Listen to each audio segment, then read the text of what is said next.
الحمد للہ کفا وسلام علی عباده الذین اصطفى اما بعد فاعوذ باللہ من الشیطان الرجیم بسم اللہ الرحمن الرحیم انا انزلناہ فی لیلۃ مبارکۃ انا کنا منذرین فیہا یفرق کل امر حکیم وقال تعالی فی مقام آخر ان اللہ لا یغفر ان یشرک به ویغفر ما دون ذلک لمن یشاء وقال النبی صلی اللہ علیہ وسلم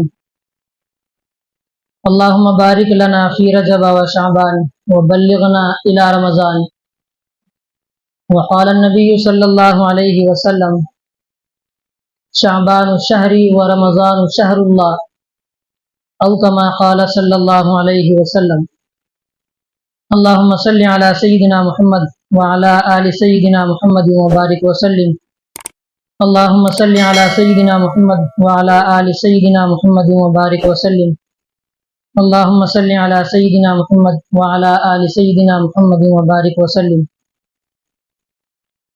محترم عزیز دوستوں، بزرگوں،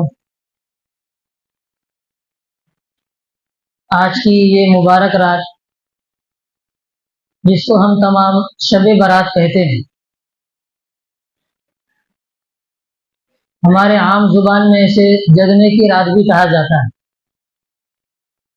اللہ تبارک و تعالیٰ نے سال میں کچھ دن اور کچھ ایام ایسے بنائے ہیں کہ جس میں اللہ تعالیٰ خود بندوں سے فریاد کرتے ہیں۔ سال کے 12 مہینے دیگر مہینوں میں رمضان کے علاوہ تو انسان اللہ تعالیٰ کے سامنے آتا ہے، سجدہ کرتا ہے، دعائیں کرتا ہے، اللہ کے سامنے فریاد کرتا ہے، اللہ تعالیٰ کے سامنے اپنی حاجتوں کو، اپنی ضروریات کو رکھتا ہے۔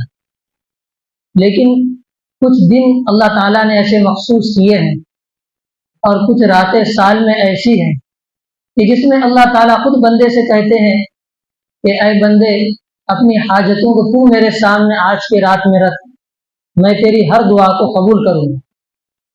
سال بھر تو بندہ اللہ کے دربار میں آتا ہے، لیکن کچھ راتوں میں، مخصوص دنوں میں خود اللہ تعالیٰ آسمان دنیا پر آ کر آواز لگاتے ہیں۔ اللہ تعالیٰ کا بے شمار فضل اور انعام ہوا کہ اللہ تعالیٰ نے یہ برکت اور نعمتوں والی، انعامات والی رات ہم تمام کو عطا فرمائی، اور ایسی حالت میں عطا فرمائی کہ ہم صحیح سلامت ہیں، تندرست ہیں، ورنہ دنوں کے بدلتے بدلتے دیر نہیں لگتی۔ بہت سے ایسے لوگ ہوں گے جو گزشتہ شب برات میں ہمارے ساتھ ہوں گے، ہمارے علاقوں میں ہوں گے، ہمارے گاؤں میں ہوں گے، ہمارے گھر میں، خاندان میں ہوں گے، لیکن اب وہ اس دنیا میں نہیں رہے۔ دنیا کی یہ مختصر سی زندگی کب ختم ہو جائے گی اسے پتہ نہیں۔ یہ مختصر سی زندگی اللہ تعالیٰ نے اپنی بندگی کے لیے، اس کے رضا والے اعمال کے لیے ہم تمام کو عطا فرمائی۔ ویسے تو اللہ تعالیٰ نے دنیا میں بہت ساری مخلوقات بنائی ہے، انسان بھی ان مخلوقات میں سے ایک مخلوق ہے۔ اللہ تعالیٰ نے ہمارے اوپر سب سے بڑے 2 انعامات فرمائے ہیں، ہم انسانوں پر سب سے بڑے انعامات فرمائے ہیں جو دوسرے انسانوں پر یہ بڑے انعامات نہیں ہیں۔ ایک تو انعام سب سے بڑا اللہ تعالیٰ کا یہ ہوا کہ جو مخلوقات اللہ نے بنائی ہیں، جو کم و بیش 18,000 مخلوقات ہے، ان میں سے اللہ نے مجھے اور آپ کو انسان بنایا۔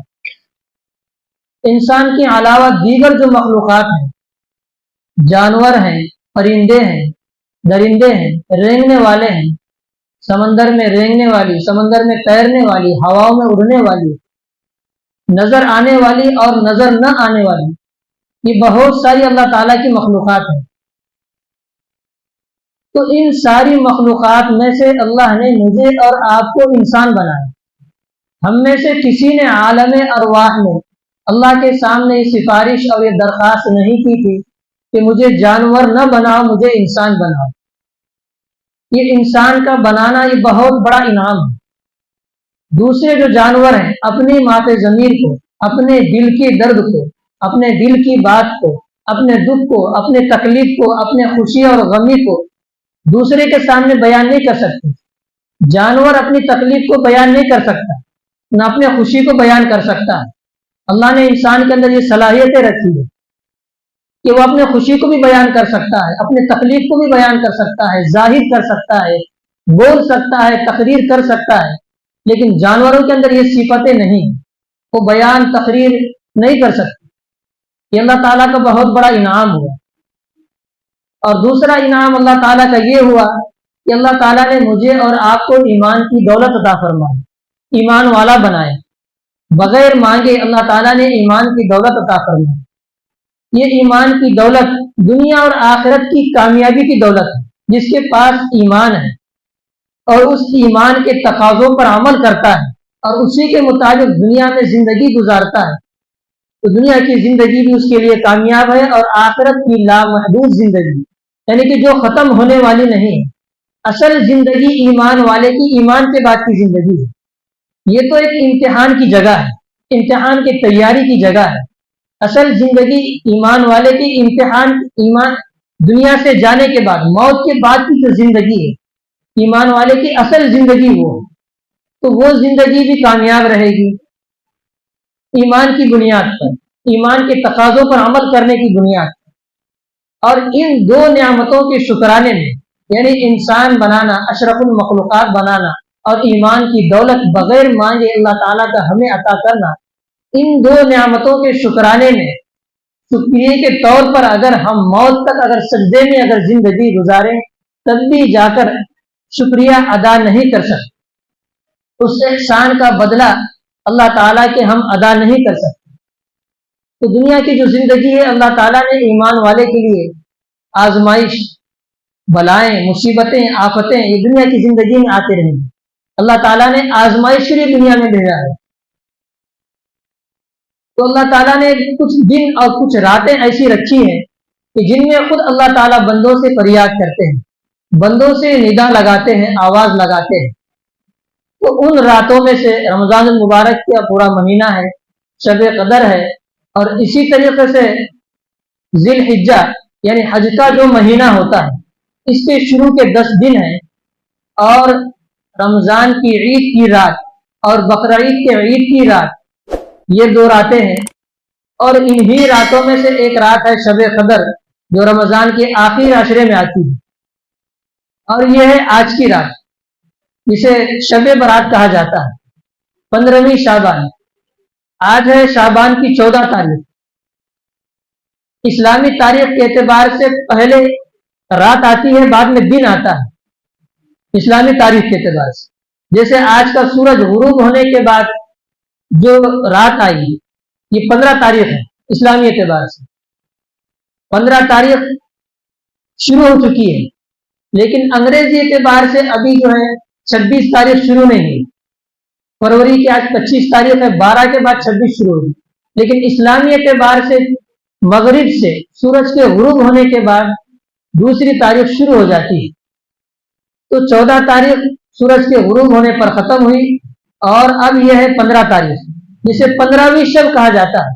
شعبان کی 15ویں شب کو شب برات کہا جاتا ہے۔ تو اللہ تعالیٰ نے اس رات کی بڑی فضیلتیں رکھی ہیں۔ رسول اللہ صلی اللہ علیہ وسلم نے احادیث مبارکہ میں اس کی بہت ساری فضیلتیں بیان فرمائی۔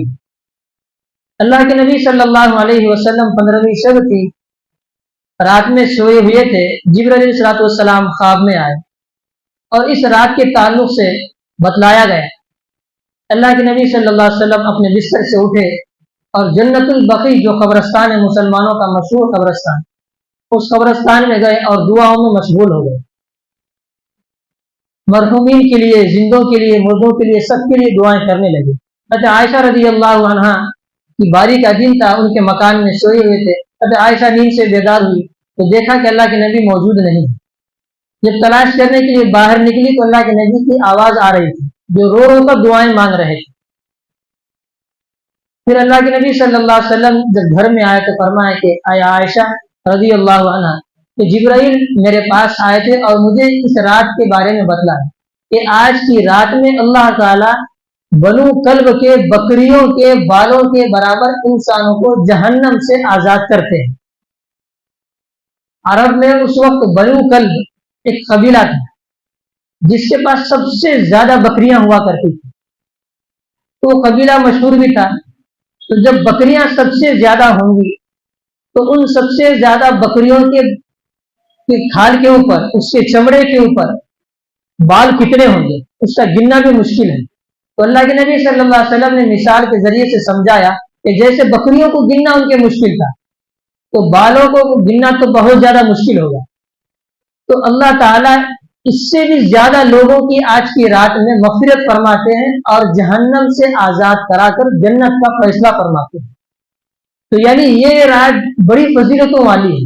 آج کے اس رات میں پھر فرمایا کہ اللہ تعالیٰ خود فرماتے ہیں آسمان دنیا پر آتے ہیں، یعنی وہ آسمان جو ہماری نظروں سے نظر آتا ہے۔